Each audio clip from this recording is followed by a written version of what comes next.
Magandang hapon sa inyong lahat.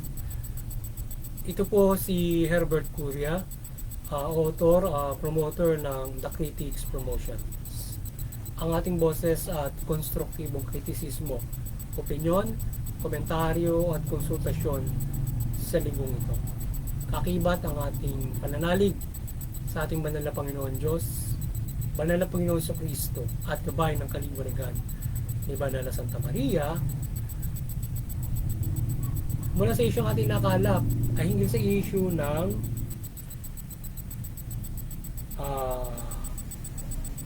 Poverty Alleviation Solutions by NAPC.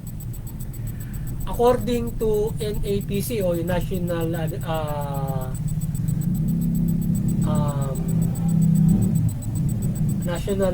Alleviation Poverty Commissions, ay ang LGUs ang siyang key role sa pagresolba ng kahirapan sa bansa.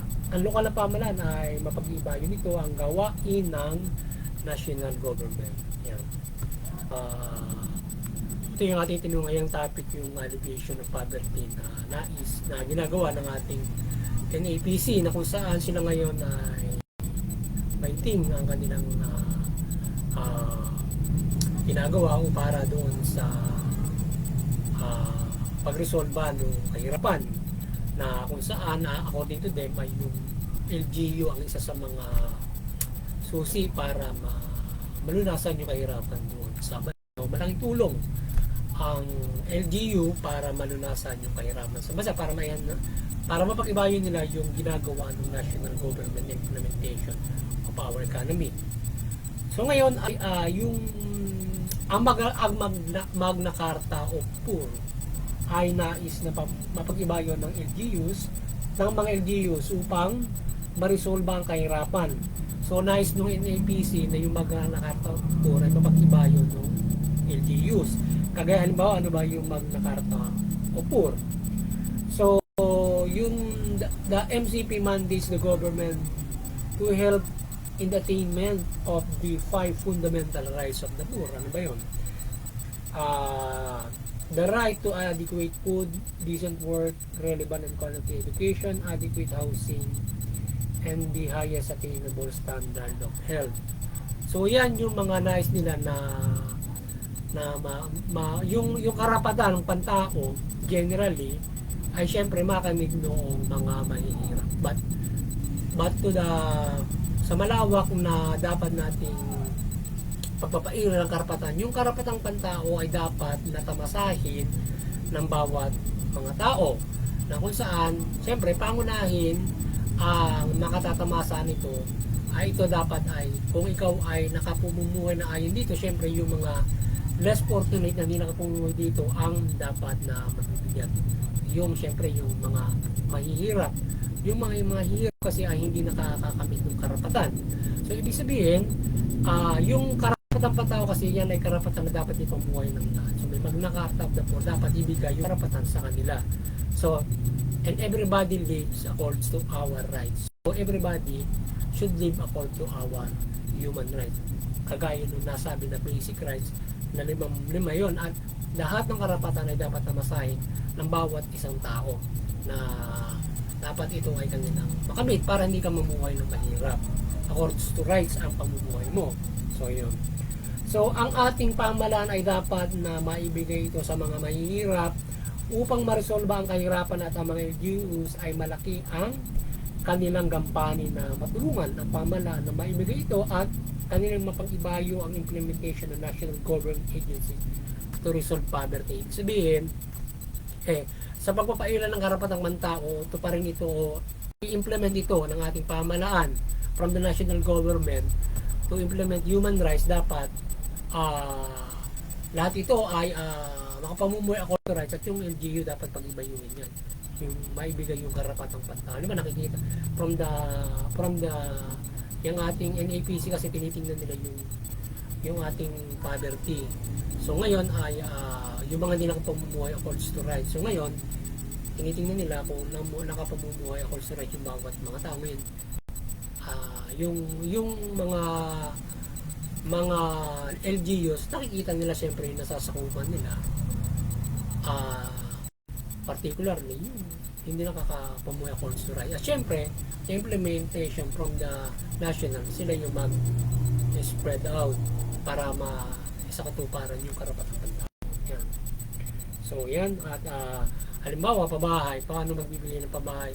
Pag nagbigay ng pabahay yung national government, so lahat nagbibigay ng pabahay, paano?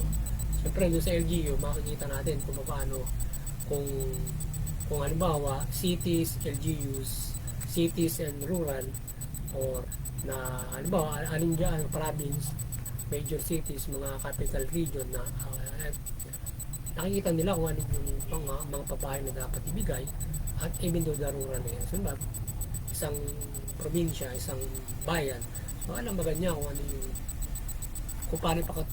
kung paano siya makatutulong sa pagpabahay program, lalo na yung ginagawa ng ating Pangulong Marcos ngayon, mabigyan na lahat ng pabahay. So ngayon yung LGS, alam niya kung ano yung dapat na babae gagawin doon sa bawat lokal na pamahalaan. And today, existing following continuous life. Dapat ilan yung tao na bibigyan ng babae doon sa probinsya. Paano? Diba? Siyempre mag-assign sila na lupa, tapos magtutulungan sila ng national DSSUD o National Government from DSSUD para sa babae program. At yan ay sinusulong ng panukala ng economic program ng ating administrasyon, halimbawa yung existing administration or ng ating namumuno. So from the halimbawa, pag pinagtuunan niya ng pansin yan, yan pagbibigay ng karapatan, kagaya ng pabahay program yan, yung DSSUD, pupukpukin nyo para bibigay yung pabahay program, kaya nga taon-taon 1 million. So for the 1 million kasama sa buong Pilipinas, yun yung kailangan kasama na yung lokal siguro doon para ma-resolve yung mga pabahay all over the Philippines. So, siyempre alam ng lokal kung ano dapat kita yung bahay doon sa kanila halimbawa. So ang NAPC o National Anti-Poverty Commission, ayun pala, National Anti-Poverty Commission, hindi Alleviation of Poverty. National Anti-Poverty Commission yung NAPC.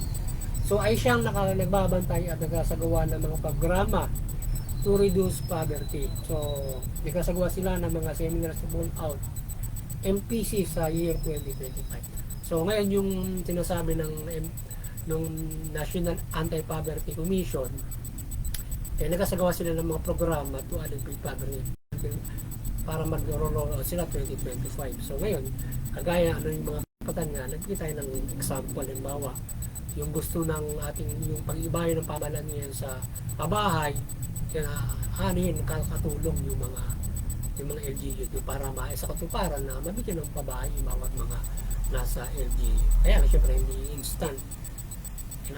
Umaabot ng marami pa lang. Kaya yung programa ni Pangulong Marcos ngayon na pabahay, maganda yun kasi until 2020 sa end of term niya, tapos ang pabahay. Ibig sabihin, mabibigyan lahat ng pabahay at in the future pa. So may makakatulong yung lokal na pamahalaan, makatutulong din doon para yun ay ma-distribute to sa lahat. Siyempre, lahat naman tayo under ng lokal na pamahalaan. So yan, ang greetings promotion ay maring sumusuporta sa mabuting pamamahala, patas ng hustisya at karapatang batao. Kasi issue ito ng poverty alleviation sa bansa, mula hakbangin ng NAPC ay ating sinusuportahan ito. At naway, pag-ibayin nila ito, kung saan ang LGUs ay siyang nakasasala sa mamamayan at mapag-iibayin nila ang pagbibigay ng karapatang tao ng ating pamahalaan mula MPC, yung Magna Carta of the Poor. So, sana ay yung karapatang pantao nga generally ay mai-implement ng lubos ng ating pamahalaan para lahat makapumuhay according to rights. So, wala maghihirap na Pilipino. So, yung mga mahirap, mahihila sila to live according to rights. Yun. Para lahat makapumuhay ayon sa karapatan. So, fairly, wala naghihirap na Pilipino, mumuhay tayo ayon sa karapatan. Para karapatang pantao. At higit pa rito, doon sa kaunlaran na nating natamasa ng ating bansa na maibigay natin yung pamumuhay according to rights or above standard living pa ang ating maaaring pamukagaya sa halimbawa Estados Unidos, mga maunlad na bansa, they can live more than human rights, above standard pa ang kanilang kayang buhay sapagkat maunlad yung kanilang bansa, diba?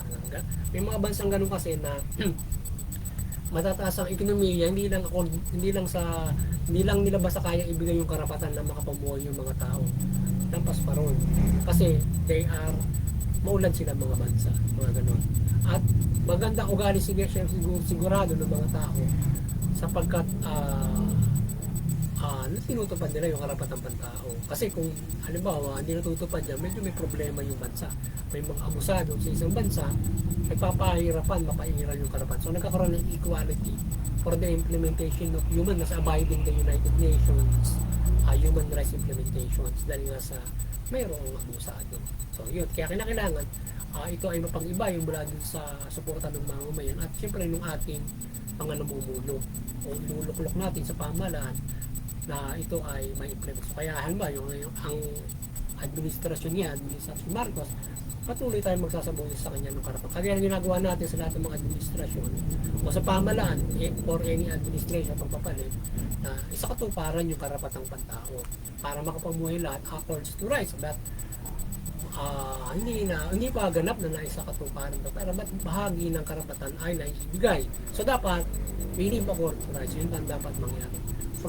Dapat basically ano ba yung dapat na according to right? Bahay, lupa, trabaho. Yan ang pangunahin na dapat makapamumuhay tayo dyan. And then, so, yung mga sumusunod na karapatan na dapat serbisyo ng pamahalaan, edukasyon, kalusugan, yung mga ganyan. Social services, yan. So, ang kahirapan sa bansa ay mariresolba kung may mahusay na economic program ang ating pamahalaan from national government to rural or LGUs. Aside from that, ay dapat patas ang pamahalaan o politika sa bansa at pagpapatupad ng karapatang pantao. Sa gayon ay tatamad tayo ng bawat mamayan ang karapatan na down to LGUs. Yan. Dapat patas yung politics and mayroon tayong mahusay na pagpapairal ng ekonomiya at patas ito. Kasi kung hindi maunlad yung ekonomiya mo, yung budgeting mo mahirap pa makapagpatupad ng mga programa ng pamahalaan para mabigay yung karapatan. Halimbawa yung pabahay program. Nahihirapan yung na makapagbigay ng pabahay program with the government services dahil kasi mababa yung ekonomiya mo. Halimbawa, minimum wage mo hindi mo makayang ibili doon sa private, even doon sa government, nahihirapan mabigay din lahat from the minimum wage kasi nga hindi na kayang halimbawa yung amortize or halimbawa yung mga pabahay nila ay hindi na umaangkop lalong-lalo na malayo. Halimbawa, so yung mga minimum earner nandun ka sa cities, hanggang mangungupahan ka na lang kung single ka or kung married ka, from halimbawa 10,000 ngayon, kung nasa cities ka upa ka ng isang kwarto, doon ka mamumuhay ng pamilya mo habang nasa minimum wage ka, di ba?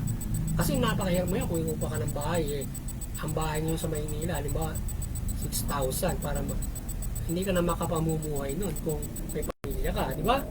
Sa 10,000 bed space pala magkano na, di ba? So yun ang napakahirap ngayon. Kaya dapat ay kung maganda ang ekonomiya, malaki yung budget to sustain para maibigay yung mga karapatang tao. Halimbawa, libreng edukasyon at yung kung mataas yung ekonomiya, mataas yung kinikita ng mga tao, yung sinasabing standard salary or the standard living. Kung standard yung salary mo, malaki yung kinikita mo, at mayroon pang yung budget ng pamahalaan for every agency nila, halimbawa sa pabahay, madali na kukuha natin yan, even doon makaya mo pang bumili ng pabahay doon sa mga private na industriya, di ba?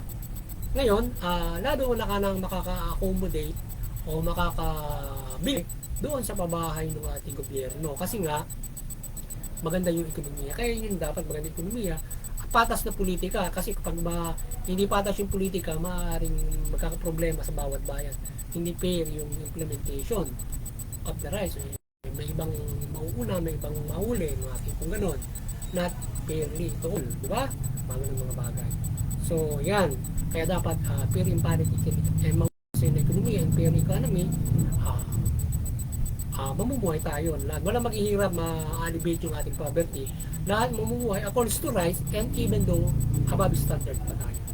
So, ang programa sa trabaho, pabahay, lupa at iba't ibang serbisyo ng pamahalaan ay dapat mapag-ibayo sa ng pamahalaan para maibigay ang karapatang tao. Generally, dapat fair ang pagpapairal ng ekonomiya sa bansa at karapatang bansa to alit the poverty and then the politics also. Kasi malaki ang influensya ng politics over economy. Kasi kahit na merong napapaboran, merong hindi. Kaya nagkakaproblema. Diba?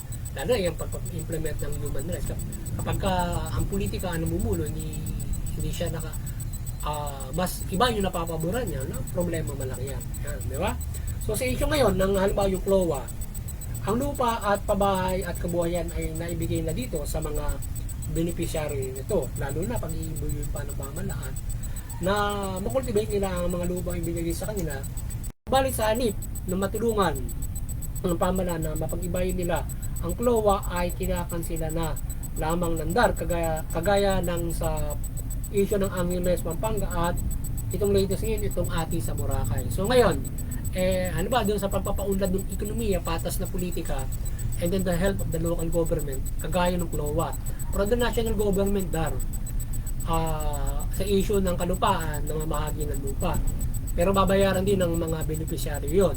So ngayon, yung issue ngayon, nagkakaroon tayo ng problema doon sa ating politics and yan, yung pag-issue ng ganyan, nakakansila. Instead na matulungan pa sila para ma-forge yung kanilang CLOA at sila ay mapag-ibayo yung pag-cultivate ng land, hindi, nakakansila sila. So hindi maganda pamamahala ang nangyayari ngayon kung may mga ganon. Kasi dinadala mo sa kahirapan yung mga tao at you're not giving a sustainable development o sustainable life ng mga tao. Kasi iba yung pinauunlad mo. Kapag ibinigay mo sa developer mo, yon, so ibinibigay mo yon doon sa pagnenegosyo ng bahay lupa para doon sa makabibili noon. Siyempre, kung lalo na kung yun ay high class, gagawin din ng high class yun, di ba? So ngayon, yung mga mahihirap, babalik sa mahihirap, so anong kaulan na binibigay mo sa mga tao ganun? Nabigyan mo na ng CLOA di ba? So ang gagawin mo, papatayo ng ano ngayon yung ating government, nung panibagong pabahay program, bibigyan mo sila, bibigyan mo sila ng mas maliit doon sa binigay na CLOA. May bahay lupa ka, papatayo yung government, bibigyan ka ng pang sari-sari store mo para mabuhay ka. Samantala mayroon na silang CLOA, may lupa na sila, nakatirik na yung bahay nila, nagko-cultivate na sila para sa ikakabuhay nila at additional na kabubuhay pa na nagagawa nila. But ang ginawa ng gobyerno kung ano ba yung dar, kinansilan nila kagaya nung ate doon sa so ano nangyayari ngayon? So you are putting down the life of the people. Ang pagpapaunlad hindi mo pinapaganda mula doon sa cancellation ng CLOA, di ba? How many people are affected? 2,000 doon sa Angeles, doon sa ati, mga ilan din, marami rin. So you're putting down sinasabi natin yung pagpapaunlad with those people na dapat unlad. Sa mga gagawin yung tawag na lalagay mo saan yun to see the improvement o kaunlaran. At hindi sabi ako bibigyan natin sa developers naman at saka doon sa tatayo ng malalaking negosyo. Nasasabihin natin na doon tayo uunlad. Binibigyan mo yung ilan, diba? Para makapagpaunlad. Not all those people na nakatira na doon, diba? At tutulungan mo pa sila. So ngayon, anong programa pa ang gagawin doon sa mga tinanggal mo na yun, diba? Bibigyan mo nga ng bahay tapos sari-sari store to live. Na gayon sila meron na cultivate doon. Ipigil rin na halimbawa o merong tinatanim doon para makapamuhay. At pag-iba yun pa, dapat ibigay ng gobyerno, diba? Kasi yung biglang nakakansila. So dapat meron mahusay na nakakuha tayo na programa. Diba? Yan sa CLOA, mahusay na land reform. CARP. Diba? Hindi mahusay land reform. CARP. Diba? Tapos ganun. I-issue mo na, tapos babawiin mo pa. Ay bakit mo na-issue bago kasi issue, napatunayan mo land area, farm area. Tapos after 3 years, hindi na farm area yan. Kung yan, for residential area na yan. How come na 3 taon lang biglang gano'n na yun, di ba? For how many years, di ba? Naku, isang malaking yan, may malaking katanungan na dapat imbestigan sa mga bagay na yan. How come, di ba? So yan ay isang hindi magandang pamamahala kung ganyan ang mangyayari sa ating development natin. Kasi ang development natin saan? Bibigyan mo sa mga negosyante na mga agaw na lupa na gano'n o halimbawa para mag-develop ng mga housing na gano'n at hindi na sasabihin natin yan ay farm area for the development for the farm area para makatulong doon sa ating agricultural, di ba, na pamumuhay. Di ba, si Pangulo sa agriculture dapat bigyan ng halaga niya yun dahil yun ay production para sa agrikultura ang kinabubuhay ng mga tao na tinatanggalan nila, na kinabubuhay nila doon sa sinasabing tinatanggalan ng mga klowa, di ba? Kaya dapat may mahusay na batas for the young dar, kung paano tuloy. Kasi may nakikita natin yung ganun, kung ano na natin, hindi maganda yung ginagawa nila. So sa mga isyong ito ay nagkakalamat ang poverty alleviations ng ating pamahalaan. Instead matulungan ng mahihirap ay lalo ba silang maghihirap. Sa issue, halimbawa ng Angeles, Pampanga, isang katutak na beneficiary ng CLOA na nabayaran na, ang mga ito ay sa pinaalis ng developer na umaangking ngayon sa kalupaan dahil pinansinunan ng DAR. So ang ating pamahalaan ay sa halip na ma-retain ito ay walang mahusay na solution kundi ang maliit na portion ng ibigay sa kanila, etc. So di ba? So dapat makilaman ng ating Senado Kongreso yung pag-i-issue ng CLOA o ano ba, land reform, yan. Para hindi kanya binabawi. Ano yung development na ginagawa mo? Development nung mga property developer. Ay, nako. Yung mga tao na nabigyan mo para magsaka, wala ka namang development na ginagawa sa mga tao na yun. Para bigyan sila mahusay na sakat. Kasi yun yung kanilang kinabubuhay at alam sa pamumuhay, magsaka sa agrikultura, di ba? Tapos ano na rin yung bahay nila, tapos ngayon ano para sa kanila. Kawawa, di ba? Anino ng equality roon kung paano tayo sa ating land reform, di ba? Tapos halimbawa lalo na ngayon iba't iba pa mga pagpapatupad na hindi nakatutulong for the development in fairness for the sa maliliit, di ba? Anong sakahang lupa ang ibibigay nila sa mga tao na yon? Di ba, na doon sa Angeles, doon sa Boracay, di ba? Anong sakahan lupa ang ibibigay nila para makapagsaka na ganun din kalalaki, di ba? So, issue, di ba? Pakialaman, dapat imbestigahan sa mo lilipat daw nila maliit, mabahay or kalahati na lang nila yon. So we hope ay so paano ma-resolve ang kahirapan at maibigay ang karapatan kung yung mga isyong yan ay hindi na-resolve, lalo na yung buong bansa, di ba? Yung pala sa isyong yun paano ma-resolve ang kahirapan with the issue of kalupaan? Ano ba yung ating batas at development para sa lupa, kagaya ng CARP, paano pang patupad, di ba? Through DAR. So paano yung ating development dyan?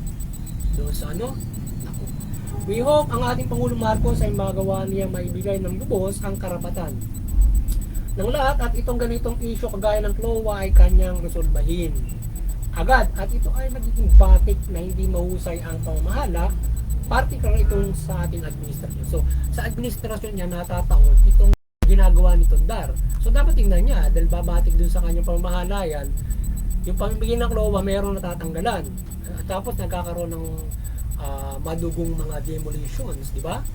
Yan ang problema ngayon. So kaya dapat hindi niya dapat pababayaan yun. Lalo na yung Senate, Kongreso, nung naka-imbestiga at pwede makialam din doon na bakit ganun bigla-bigla yan. Tsaka makita mo, hindi lang yon ang ating boses din dyan sa ating karapatang pantao na pagsasaboset, mabuting pamamahala. Yung mas tingnan na nga namin yung ating land reform program. So, paano tayo nag-land reform at yung pag-issue ng CLOA, bakit ganun, di ba?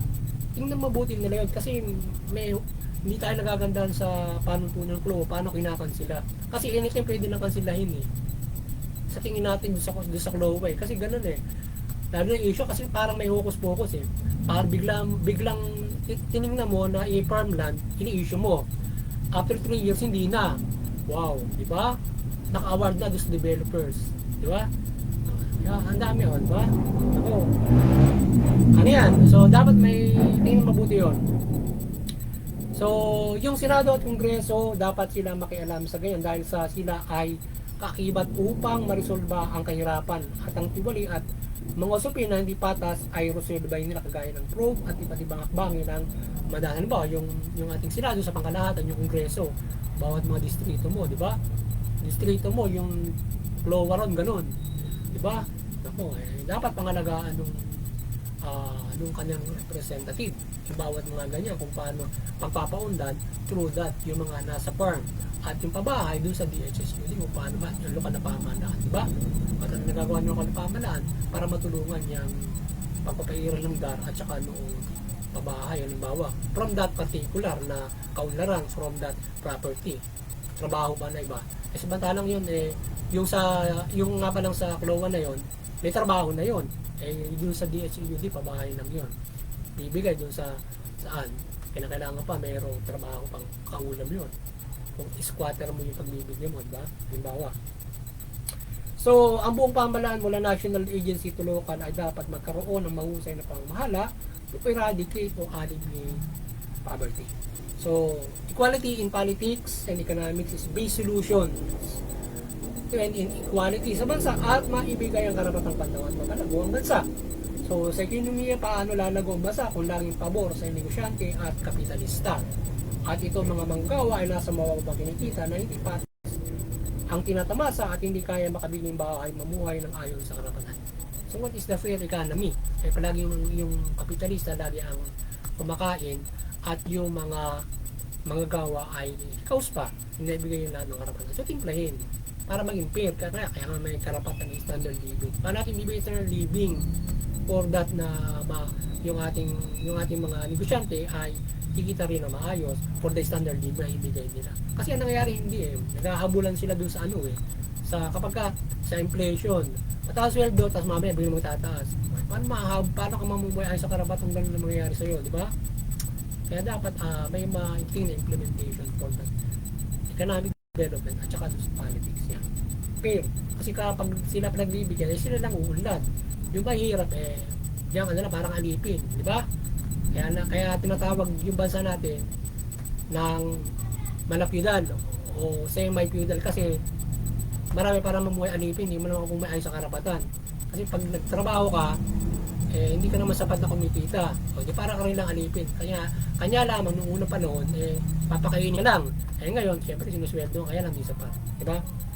So, muli, maliwanagan ni Mother Mary, ang Pangulong Marcos at buong pamahalaan to maintain the good governance na maibigay nito ang karapatan na. So, yun, sana magabayan siya at makapamahala siya na mabuti. Sa kanya tingnan ito, magabayan niya. Lalo na yung Kongreso. Sana pakinggan niya with Mother Mary, magabay sa maliwanagan. Pakinggan nila yung ating pagkasaboses na pakilaman nila yung mga issue na yung particular at yung kabuuan nung sa land report at yung pag-issue ng Klowa. Baguhin nila yun kasi nare-revoke basta-basta para walang tiwali doon sa DAR maaari para hindi nila nare-revoke yan. Kung sino man yung nasa implementation ng land reform na yan, Bureau of Lands, o DAR nga, yan, ganyan. So, muli, ang kaliwanagan ni Bansa Santa Maria ay bumay sa ating lahat, sa mula pamahalaan, mga mayang Pilipino, yung pamahalaan, mamahalang buti, matuwid, patas ng hustisya at tumugon sa karapatang tao. Yung pamahalaan ang ayon sa mabuting balita. Yung mga mayan, mamuhay ayon sa mabuting balita, sumunod sa pamahalaan. So gayon, tayo ay magkakaroon ng malaking at madaling kasaganaan kaunlaran.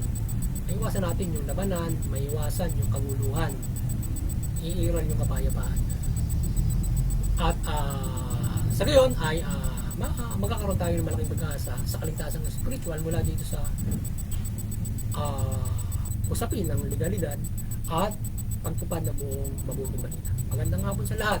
Sa inyong lahat, asahan na po sa Boss Manda Critics Promotion ng konstruktibong kritisismo, opinion, komentaryo at konsultasyon sa libong ito. Hinggil dito sa issue ito ng Klowa revocation and cancellation.